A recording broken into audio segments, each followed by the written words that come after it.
Hello, everybody, and welcome to our next session. My name is Natalia Bulashenko, and I'm head of design at Project Day. I'm super excited to welcome our two amazing speakers, Tamer El-Hawari and Fausto Maglia. They are going to be sharing their approach to building a product organization that scales.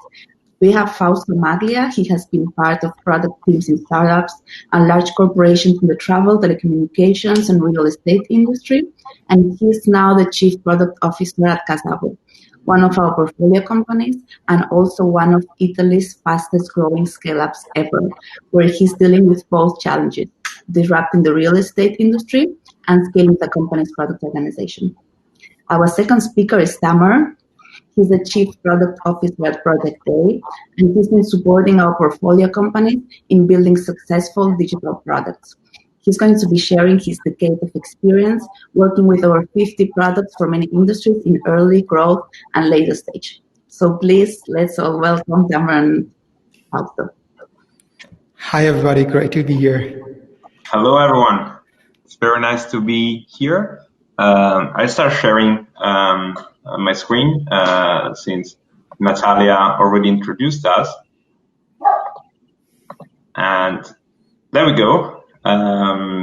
So again, very pleased to be here, especially considering the fact that, as I was saying to Tamer some days ago, it was totally unexpected for me. 1 year ago, I was not even in this role, and but things happen very fast when you go through hypergrowth. So I'm happy to be here with Tamer because I found him to be a very knowledgeable partner, and he helped me a lot in designing the company that we have today. And I would like also to mention the fact that Tamer and I love to so much discuss product-related topics that we've thought of creating a podcast, but I promise that we will go straight to the point during this presentation. So we will be discussing scaling product management, and we thought that the best way of doing this was starting with a history of the company, of Casavo. And Casavo was born in September 2017, and it was not a tech company. It was launched with a very business mindset, and I think it made sense back then because my colleagues especially were trying to validate the business model through what I would say was a gigantic concierge MVP. It took a few months because buying, renovating, and selling houses is not the fastest thing in the world, but that's how everything started. Back then, I was head of marketing for the company, and it was a role that I covered for 2 years until we created the product team. So going quickly through the various stages of growth, in March 2018, we closed our seed round. The business model was validated by then. And 1 year later, we encountered Project A, and our Series A was closed. By that time, growth was mainly sales-driven, and meaning also that the company used to think with a sales-driven approach. But that was also the time when we hired our first developer. In September 2019, we landed our Series B, and we hired the first product manager. It was a big shift for us because we were starting thinking as a product company. Still a long road ahead, but that was probably the starting point. January 2020 is when a new CTO joins the company. We start working with cross-functional squads. I joined the product team full-time. And nowadays, October 2020, what we are experiencing is a 10x growth year on year, and we are going to grow at this pace for for many months.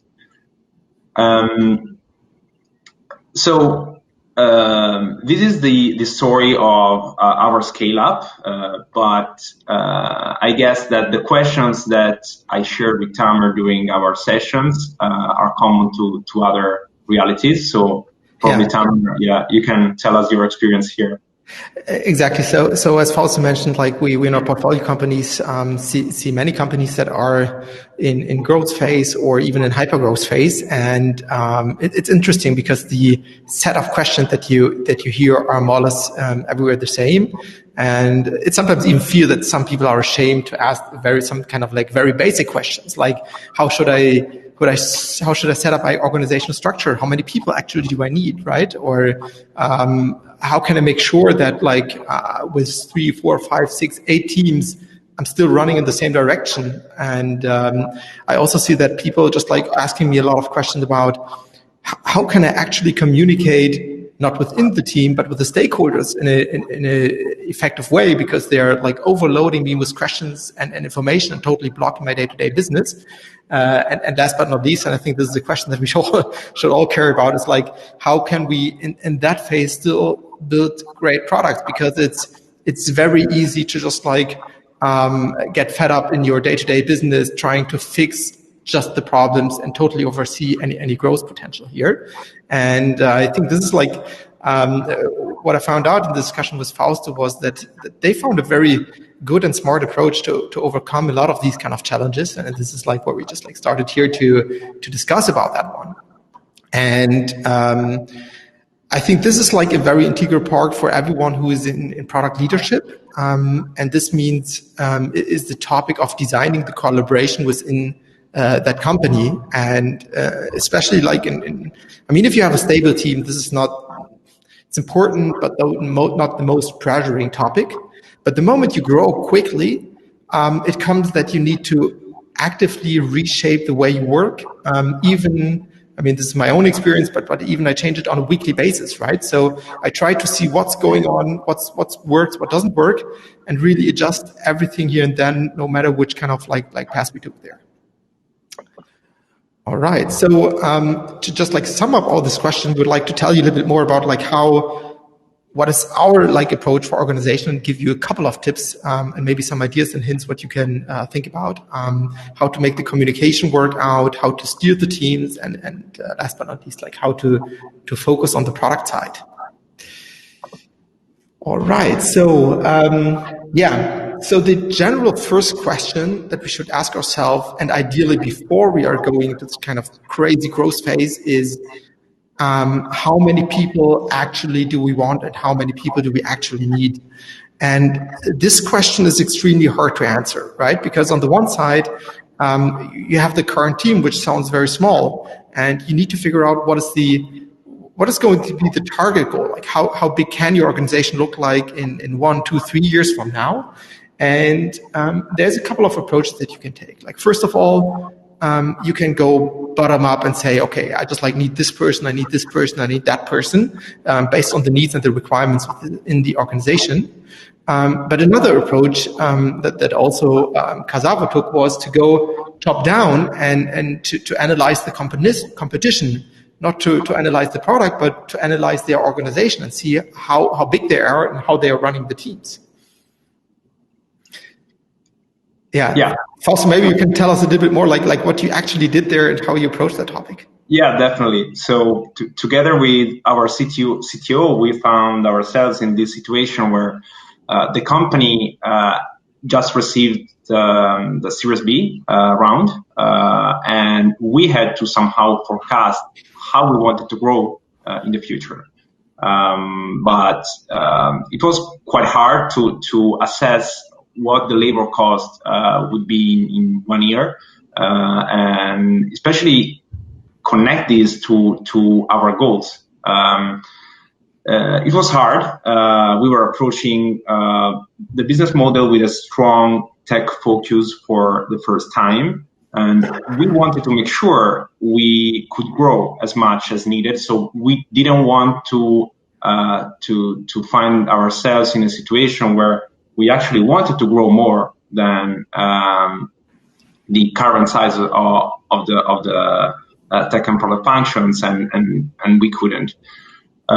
So what we did was to look at companies that were, and generally I would say still are, bigger and of course older than us, and because we also wanted to share with our colleagues some solid numbers, because this was a big change of mindset, and also of the where the resources were allocated. And so we wanted to have solid numbers to have them on board and convince them that this was the right path for everyone. So here are some of the companies that we benchmarked. We chose them based on the business model. If some of you are familiar with real estate, probably know what Zillow, Opendoor, Loft. In Italy, Immobiliare.it is the leading real estate listing platform, and then we have one of Italy's largest and most famous startups, which is Satispay. So we try to look at the number of employees, the number of people in product and tech, what was the ratio of product and tech roles compared to the rest of the company, and how many products they had. And in this way, we were trying to relate the growth of our functions to the overall growth of the company. And I have to say that, Tamer, nowadays, during this week, we are running the opposite exercise, bottom up, and we are still fine-tuning it. But I have to say that we don't see too many constraints. I mean, we are well placed. So I think this is a good sign that the top-down exercise was a good one in the end. It helped us. But I mean, having people on board is not enough, because you have to put them in the right place. And actually, if you hire people and you don't give them a proper organization, your firepower will backfire very, very badly and generate a lot of chaos, frustration, and ultimately maybe the failure of the company. I think we don't have to forget that startups and scale-ups are vehicles, are motorbikes that you drive at 200 kilometers per hour. You can rarely afford to drive at that speed in the wrong direction. So we needed to prevent errors on this side, or at least we had to minimize them. How to do that? We had in mind that with the growth of the teams, the number of communication lines and alignments would have grown exponentially. So we knew that we had to split our people into cross-functional teams. I now recognize that maybe the very adjective cross-functional is somehow biased by the traditional way of doing business, and maybe it's not very agile, because the actual goal should be to create teams that are as independent as possible from each other, and which include all the skills and all the information that are needed to successfully reach their goals. Ideally, they never have to look for pieces of information, approvals, skills, and even budget outside of the team. We decided to call these teams squads, and sometimes we group several squads under a tribe. But now we have the firepower, we put the people in the right place. There is another challenge, that is to make sure they move in the right direction. So we not only are on a motorbike running at 200 kilometers per hour, we have several companions doing the same thing. So we don't have two vehicles, we have 3, 4, 5, maybe 10. And we can't afford to go and retrieve them because they got lost, also because we ourselves risk to get lost together with them in the first place. So we also cannot constantly jump in and out to make sure that they are doing what we think they should do, especially because I think that they shouldn't do what I think they should do. because they are in charge of it. They make their own decisions. All of these looks a bit hard, but we created a framework that could help us. We did this together with some of the exceptional people that work at Casavo. And when I shared this to Tamer, he looked very interested in it. So I think, Tamer, you can explain what you found interesting about it. Yeah, so this is, I need to be a little bit precise on here. So whenever I talk to companies, they typically tell me they have a roadmap, they have a vision, they have a strategy. Especially like in the beginning, you figure out that they are entirely steering their business based on user stories, or let's say based on backlogs. So they're just like in this feature factory mode. And features is a very great like approach if you're discussing features to direct your different organization into one direction. So if you're talking about the features, you know exactly where they're going to head towards.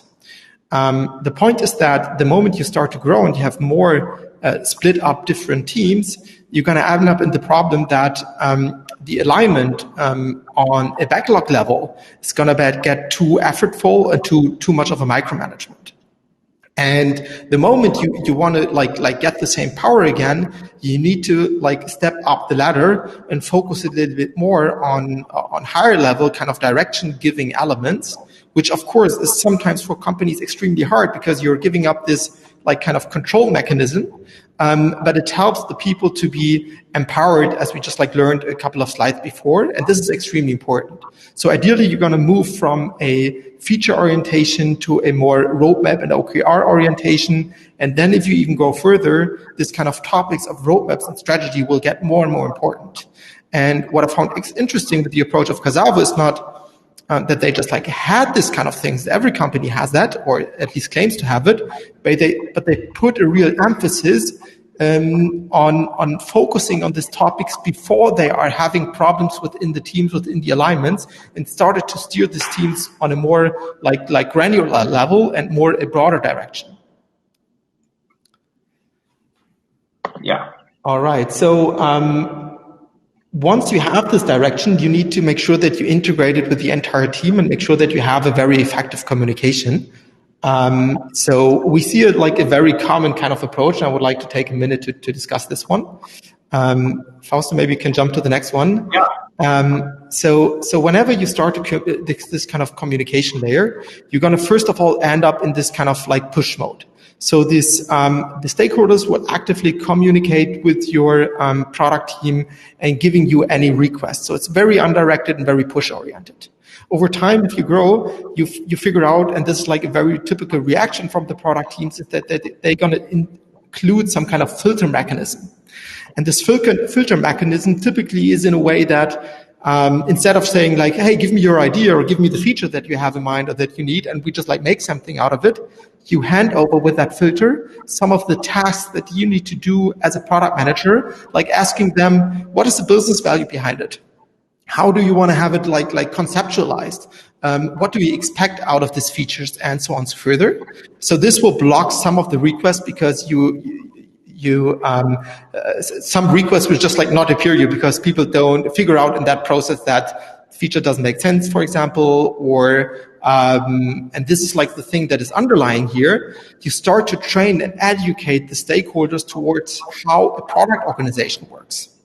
And ideally, you can then move over from that point to a more common ground approach, which where the roadmap and the vision takes place. So instead of having a push communication, you need to move it around to a pull communication, where the stakeholders and the product teams are not discussing any random features anymore, but rather center their talks around specific initiatives or bets or bigger roadmap items instead of like going very, very fine granular on specific features.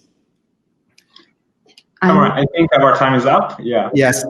Jump in here because we only have 20 seconds left, but it was super interesting, and I think we can keep this discussion going in Wonder. So I'm going to send the link now in the chat. So please join us there, and we can keep discussing these topics more in depth, and also answer the questions in the chat because there were a few. Thank you. Yes, and we're happy to answer some questions in there. Maybe you can also give to the last slide before we move over. Yeah. Because I think this is like the top summary of everything here. Yeah. I think we should start from this. Yeah. So as Fausto said, like he mentioned it is like in the end, what we're trying to do is we want to recreate the speed and alignment of the early days. So this empowerment of like having just a couple of people at one desk going forward is so amazing. And the best approach, as we figured out, is to just like recreate that one as much as possible. All right. Cool. Then happy to have some more chats and discussion, the question in Wonder. Yes. Thank you very much, everybody. I guess we'll see everyone there. Yeah, cool. Thank you, Natalia. Thank you. Bye.